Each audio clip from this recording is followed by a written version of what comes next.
Jovem é preso acusado de divulgar imagens pornográficas de crianças e adolescentes. Ele criou um perfil falso em rede social para atrair as vítimas e chegou a estuprar uma delas. Mais de meia tonelada de maconha apreendida em Cariacica. Um estudante de direito foi detido e tentou destruir um celular ao ser preso. O caso dos irmãos encontrados mortos dentro de casa em Ibiraçu. Uma das hipóteses é de latrocínio, roubo seguido de morte. Dono de agência de modelos acusado de estuprar adolescentes é denunciado por mais uma vítima. O suspeito responde pelo crime em liberdade. Continua internado o empresário baleado em assalto na Serra. Novas imagens do crime foram divulgadas. Cadeirante leva tombo no centro de Vitória, o piso da calçada estava solto. Como identificar um relacionamento abusivo? A jovem sofreu nas mãos do ex-namorado. Até a senha do Facebook precisou passar para ele. Uma especialista diz quais são os primeiros sinais. E é encontrado o professor universitário de Minas Gerais que estava desaparecido no Parque do Caparaó. Ele contou que ficou distraído vendo o nascer do sol e se perdeu do grupo. A gente volta em 1 minuto.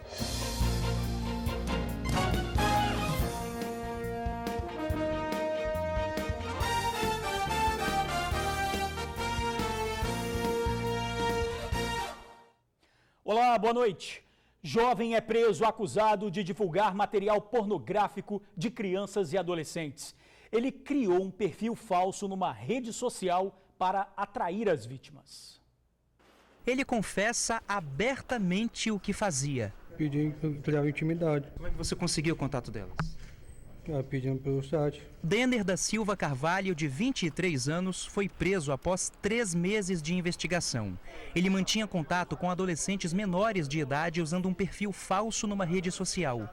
Segundo a titular da Delegacia de Repressão a Crimes Eletrônicos, depois de fazer amizade com as vítimas, Denner pedia fotos sensuais das adolescentes. Assim que recebia as imagens, começava a exigir delas algumas tarefas, todas com conotação pornográfica. Em todos os casos, ele ameaçava divulgar as imagens na internet. Chegou até a exigir dinheiro de uma família como forma de chantagem. Ele percebeu que o pai da vítima tinha descoberto o que ele estava fazendo, ele passou a extorquir a família dessa vítima. Num primeiro momento, ele exigiu dessa família R$100 mil para que não divulgasse as fotos e os vídeos dessa adolescente e, posteriormente, ele foi baixando o valor, chegando até o valor de R$5 mil. Como a família não tinha condições, não pagou esse valor por ele exigido, ele divulgou as fotos e os vídeos dessa adolescente para conhecidos, para familiares, causando um extremo constrangimento para essa família e para essa adolescente também. Em outra ocasião, Denner estuprou uma das adolescentes. Ele determinou que ela mantivesse essa relação sexual com um conhecido dele chamado Denner, que é o próprio falso Lucas Soares. Ela foi na hora e dia marcado até a residência dele, e lá o investigado ele manteve conjunção carnal e praticou vários atos libidinosos com essa vítima de 13 anos, praticando assim também o crime de estupro de vulnerável e, além disso, ele fotografou o ato sexual. Além dessas 3 vítimas que a polícia conseguiu identificar, o criminoso confessou ter feito pelo menos outras 15 e algumas delas em outros estados, como Bahia, São Paulo e Rio de Janeiro. Ele foi autuado por estupro de vulnerável, falsidade ideológica, extorsão e divulgação e armazenamento de conteúdo pornográfico. E mais uma vítima denunciou o dono da agência de modelos acusado de violentar adolescentes. A dona de casa é mais uma mãe que denuncia o dono de uma agência de modelos de Vila Velha por abuso de menores. A mulher afirma que a filha dela, na época com 16 anos, foi vítima do agenciador. O contrato é a prova de que a garota foi modelo da agência. Ele me disse que ela era muito bonita, que ela poderia estar seguindo uma carreira internacional. Ele ofereceu tudo, que seria de passarela, inclusive a gente pagou o book, esse book não foi feito. Ela chegou a fazer alguns trabalhos, porém não teve retorno de dinheiro. Ao saber que a filha tinha sido abusada sexualmente, um triste filme da vida passou pela cabeça da dona de casa. Ele passou a mão nas partes íntimas e depois teve um ato de relação sexual com ela em base a ameaças. Foi muito difícil porque quando eu era criança, na infância e na adolescência, eu também fui abusada. Tanto parte de alguém da família e por vizinho, como se tivesse acontecido comigo de novo. Então é muito difícil eu estar dando todo o apoio necessário para ela. Nós já mostramos aqui no Tribuna Notícias outros relatos de mãe e vítimas que também denunciam o agenciador.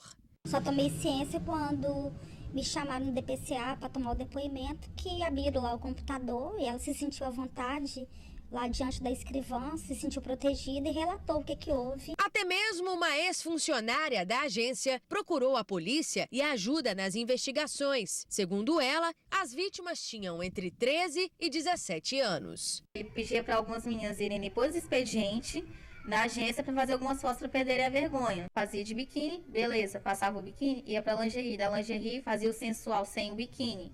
Depois tirava a parte de baixo e aí ia modelo fazendo foto pelada. Algumas dessas modelos ele abusou sexualmente e algumas outras ele tentou abusar, só que elas corriam. A denúncia desta mãe foi registrada em 2014. Outros casos também foram informados oficialmente na Delegacia de Proteção à Criança e ao Adolescente na mesma época. Ela faz um apelo. Ela acredita que muitas mães e vítimas ainda não procuraram a polícia para denunciar. 3 anos de muita angústia, de muita espera. A gente espera que ele seja preso. Meia tonelada de maconha apreendida em Cariacica. A droga estava numa casa alugada para guardar o entorpecente. Um estudante de direito e um comparsa foram presos. O universitário tentou quebrar um celular ao ver a polícia. Um paredão mesmo de maconha prensada, mais de meia tonelada de droga vinda do Paraguai. E um detalhe, o material estava escondido em sacos de fertilizante. As investigações apontam que o carregamento veio para Grande Vitória de caminhão. Esse tipo de maconha prensada assim, dessa forma que normalmente vem do Paraguai, a gente já tinha isso sob investigação. O detalhe que nos chamou a atenção foi que dentro de cada fardo de droga havia um saco de fertilizantes com marca de indústria paraguaia, né? Então, em relação a essa aí, a gente, além de ter certeza, a gente consegue provar a procedência dela do Paraguai. A gente sabe que ela entrou pelo Mato Grosso do Sul e veio de caminhão até aqui, a Grande Vitória, e aqui ela seria distribuída para outros traficantes que iriam vendê-las no varejo. A apreensão foi feita por policiais aqui da Delegacia de Tóxicos e Entorpecentes. As investigações começaram há cerca de 20 dias. O Serviço de Inteligência cruzou informações e chegou até uma casa no bairro São Geraldo 2, em Cariacica. Na casa não havia um móvel sequer. É que ela foi alugada apenas para armazenar a droga. A polícia montou campana na frente do local e prendeu 2 pessoas em flagrante. Bartolomeu da Costa, de 28 anos, e Bruno de Oliveira, de 26. Bruno é estudante de Direito de uma faculdade particular de Vitória. Mensagens encontradas em 2 celulares da dupla apontam que a droga seria entregue a traficantes da Grande Vitória. Já esse telefone aí não deu para ver nada que havia nele. É que o Bruno jogou o aparelho no chão e pisou em cima assim que foi abordado. No outro telefone dele a gente conseguiu localizar algumas transações de droga, né? Provavelmente nesse havia muito mais provas em relação à atividade ilícita deles. A gente vai encaminhar esses telefones todos para a perícia para ver se a perícia consegue ainda recuperar alguma prova dentro desses telefones, né? O estudante de Direito já tem passagem pela Justiça por porte ilegal de arma. Ele e Bartolomeu foram autuados por tráfico e associação ao tráfico. Em depoimento eles tentam negar, né? Falando que apenas estavam guardando a residência sem saber o que tinha dentro. Mas a gente sabe que isso é uma forma deles tentarem se livrar do flagrante. As nossas investigações apontam para um caminho totalmente contrário do que eles falam e a gente vai concluir isso aí nos próximos dias. Provavelmente eles vão ficar presos. Foram enterrados hoje os irmãos que foram assassinados em Ibiraçu. Lucas Cera, de 22 anos, e Luéric Cera, de 18, foram encontrados mortos dentro de casa. Eles estavam amarrados e foram enforcados. Os irmãos moravam com o pai numa casa no bairro Bela Vista. A polícia trabalha com a hipótese de latrocínio, roubo seguido de morte, já que a casa estava revirada e R$30 mil não foram encontrados no local. O dinheiro seria da venda de um carro. Estão na cadeia os suspeitos de espancar e matar um idoso em Vila Velha. De rosto para baixo, os dois parecem esconder a vergonha pelo crime que cometeram. Para a polícia, eles não demonstraram nenhum arrependimento pela morte do idoso João Pereira Neto, de 72 anos. Eles confessaram o assassinato. Quando nós colhemos os depoimentos em um primeiro momento, que foi exatamente anteontem, os dois envolvidos na execução do crime negaram qualquer participação. A versão que eles apresentaram já na data de ontem, quando foram ouvidos novamente, é que eles teriam recebido uma encomenda desse mandante justamente para roubarem esse caminhão e não deixar nenhum vestígio acerca da existência dessa vítima. A morte do idoso foi premeditada. Segundo a polícia, tudo começou quando o laudelino José Carneiro, comerciante de Marechal Floriano, encomendou um caminhão a Evandro Vieira de Souza. Laudelino pagaria R$7 mil pelo veículo. Se os documentos estivessem em dia, o valor subiria para R$10 mil. Evandro, que conhecia o aposentado e sabia que ele tinha um caminhão de frete, não pensou duas vezes. Chamou o comparsa para ajudá-lo. Os dois executores entraram em contato com a vítima, a qual eles já conheciam superficialmente, e simularam a contratação de um serviço de frete. Levaram a vítima até um local ermo, onde supostamente aconteceria o serviço de frete, e lá determinaram que ele descesse do caminhão. De acordo com o delegado, os bandidos levaram o idoso até a zona rural de Ponta da Fruta. Lá, eles pararam o veículo e Evandro ficou dentro do carro. Quem desceu foi Flávio, que espancou o idoso brutalmente. Espancou essa vítima até a morte. E, posteriormente, o suspeito identificado como Vanim desceu do caminhão para se certificar que a vítima efetivamente havia ido a óbito. Não dava para reconhecer, porque ele estava totalmente desfigurado. A irmã de Evandro, que não quis ser identificada, pediu perdão à família da vítima. Eu só tenho a pedir desculpa à família, mil desculpa mesmo, porque assim, gente... O filho, abalado com toda a situação, não consegue aceitar tanta brutalidade sofrida pelo pai. Agora cabe à juíza, cabe ao juiz, o promotor, fazer com que esses indivíduos permaneçam na cadeia, porque se sair, amanhã pode ser o seu pai, o seu pai, o seu pai, ou o pai de qualquer um outro aqui. Foi encontrado o professor universitário de Minas Gerais que estava desaparecido no Parque do Caparaó.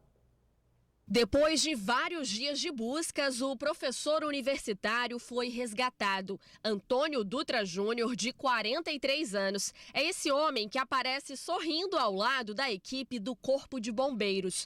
Ele foi encontrado a 1.500 metros de altitude no município de Ibitirama, sul do estado. Já estava bem longe das trilhas do Caparaó. A gente conseguiu localizá-lo a cerca de 1.500 metros de altitude, verbalizando bem, consciente, aparentemente muito bem de saúde. O professor estava desaparecido desde domingo. Ele subiu o Pico da Bandeira com um amigo e um grupo de excursão, mas acabou se perdendo. As buscas mobilizaram equipes do Corpo de Bombeiros de Minas Gerais e aqui do Espírito Santo também. É que a região do Caparaó é muito extensa. O parque tem uma área de aproximadamente 32 mil hectares. A equipe de resgate tinha em torno de 40 pessoas.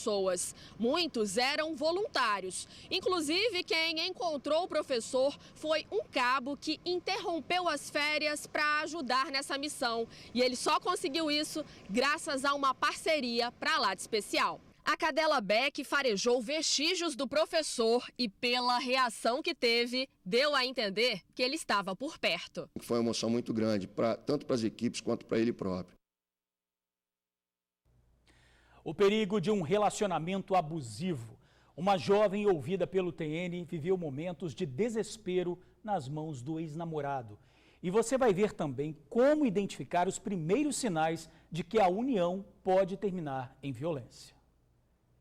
Carinhoso, dedicado, preocupado. A vendedora de 34 anos acreditava que tinha escolhido o homem certo. Sempre quando eu pedia para fazer alguma coisa, era sempre disposto a fazer, sempre atencioso, muito atencioso, respeitador. Mas o erro estava justamente no que parecia qualidade. O namorado preocupado, carinhoso e dedicado, na verdade, queria controlar a vida da mulher. Eu tinha um Facebook. Aí ele viu conversas anteriores e ali ele pediu para que eu desse a senha. Eu dei porque eu não tinha nada para esconder. Ele modificou a minha senha e até hoje eu não sei qual é a senha do meu Facebook. Eu arranjei um trabalho, se eu chegasse 10 minutos fora do horário, ele falava que eu estava com outra pessoa. Eu tinha que informar para ele a cada passo que eu dava. Eu me senti assim, na verdade eu não tinha vida, eu me senti presa sem estar numa prisão. A vendedora, que prefere não ser identificada, afirma ter sido vítima de um relacionamento abusivo. Ela nunca foi agredida fisicamente, mas também não consegue contabilizar as inúmeras vezes que foi vítima de violência verbal. Eu acho que eu não soube identificar os sinais, entendeu? De que já estava errado, que o caminho ia se afundar cada dia mais. Porque o que acontece? A gente não acredita que isso pode acontecer com a gente, mas pode. Porque olhando assim, eu mesma pensava que era só caso de novela, que nunca eu ia viver uma situação dessa. Mas afinal, como identificar de fato um relacionamento abusivo? Essa psicóloga explica que os sinais são claros. Quando ela percebe que ela não está sendo tão bem tratada quanto ela merece ser. Quando ela começa a receber proibições dentro do relacionamento. Olhe, você não pode cortar o cabelo, você não pode usar tal maquiagem, esse vestido você não vai sair comigo usando ele. Então ela tem que começar a identificar esses sinais como uma percepção de que alguma coisa não está caminhando bem. As vítimas que durante ou após o término sofrem ameaças devem procurar a Delegacia da Mulher e registrar uma ocorrência. É necessário buscar também ajuda psicológica. A partir dos efeitos negativos gerados por esse tipo de relacionamento, a vítima pode desenvolver transtornos. Numa hora dessa, a mulher ela se sente culpada. Eu levo um transtorno tão grande para minha relação, o meu marido fica tão descompensado, o meu namorado fica tão nervoso com as minhas atitudes, que me agride, muitas vezes até fisicamente. Então, a vítima, ela assume a responsabilidade da situação, como se ela fosse a causadora. Foram 10 meses de um relacionamento cheio de surpresas negativas. Ela tomou coragem e terminou a relação. Tem que sair enquanto é tempo, porque às vezes você não perde a vida, mas você perde a sua paz de espírito, porque é exatamente desse jeito que eu tô me sentindo. Não vale a pena insistir, porque a gente sempre acha que vai mudar, mas não muda. Calçadas irregulares e com pisos soltando. Um problema que costuma passar despercebido, mas que é um perigo para deficientes físicos. As imagens mostram claramente quando o cadeirante desce por essa rua no centro de Vitória. Ele sobe na rampa da calçada cidadã e quando vai seguir pelo passeio acaba tropeçando e cai no chão. Dá para observar a queda no canto da imagem. Agora, nesse outro ângulo, a gente consegue ver melhor. A vítima bate num obstáculo e cai. Esse acidente aconteceu no início da tarde de ontem em frente à Praça Costa Pereira. A vítima é o Douglas, um atleta de natação de 33 anos. E ele não ficou só no susto, não. Acabou se machucando um pouco e ficou com a cadeira de rodas danificada. Arranhou, perdeu com certeza deve estar empenado. Na verdade, essas calçadas de Vitória, elas danificam muito as nossas cadeiras. As calçadas são horríveis de Vitória. Esse é o local em que o Douglas sofreu o acidente. Nesse ponto da calçada, vemos que o piso está quebrado. Por fim, o Douglas só conseguiu sair daquela situação porque foi ajudado por 2 mulheres e um homem que estavam no local. Todo mundo ficou revoltado. E a mulher, todo mundo falou que era para filmar, para tirar foto, para mandar. Só que, tipo assim, eu tanta pressa para poder resolver o meu negócio. Eu falei, não, tranquilo. Eu já caí em vários lugares. Você vê esse lugar que eu já caí em Vitória, foi até pelo que aquela queda ali. Eles tinham que dar uma melhorada, senão começar a ver os deficientes. A Prefeitura de Vitória disse que a calçada é de um imóvel particular e vai notificar o dono. E a seguir, novas imagens do suspeito de atirar num empresário na Serra. A gente já volta. Divulgadas novas imagens do bandido que atirou em empresário numa agência bancária na Serra. O criminoso sai da agência depois de atirar no empresário. Pouco depois, o bandido aparece correndo.